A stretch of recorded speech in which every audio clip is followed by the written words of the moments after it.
Trump కు Modi big shock ఇచ్చారు. ఇటు ఇండియాపై టారిఫ్ పెంపుతూ పోస్టల్ శాఖ కీలక నిర్ణయం తీసుకుంది. అమెరికాకు పోస్టల్ సర్వీస్ ని నిలిపివేస్తుంది భారత్. కస్టమ్స్ నిబంధనల్లో మార్పులతో సేవలు బంద్ చేసింది. ఆగస్టు 25 నుంచి లెటర్లు, డాక్యుమెంట్లు, గిఫ్ట్స్, పార్సల్స్ బంద్.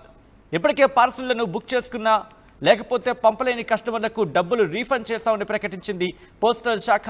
పార్సల్ సర్వీస్ నిలిపివేతపై ఇండియన్ పోస్ట్ అధికారిక ప్రకటన రిలీజ్ చేసింది. రష్యా నుంచి ఆయిల్ కొనుగోలు ఆపాలంటూ భారత్పై 50% సుంకాలు విధించాడు ట్రంప్. సుంకాల పెంపు ఆగస్టు 29 నుంచి అమలు కాబోతోంది. సుంకాల పెంపుతో పోస్టల్ సేవలు నిలిపివేస్తుంది కేంద్రం. దానికి సంబంధించి మీరు చూడొచ్చు, కొద్దిసేపటి క్రితం ఇటు పోస్టల్ శాఖ కీలకమైన ప్రకటన జారీ చేసింది. అమెరికాకు పోస్టల్ సర్వీస్ నిలిపివేస్తుంది భారత్. ట్రంప్ సర్కార్ తీసుకొచ్చిన కొత్త నియమాలతో భారత ప్రభుత్వం కీలక నిర్ణయం తీసుకుంది. అమెరికాకు తాత్కాలికంగా పోస్టల్ సర్వీస్ ని నిలిపివేసినట్లు కేంద్ర ప్రభుత్వం కొద్దిసేపటి క్రితం ప్రకటించింది. ఈ నెల 25 నుంచి ఇది అమలులోకి వస్తున్నట్టు కూడా చెప్పుకొచ్చింది.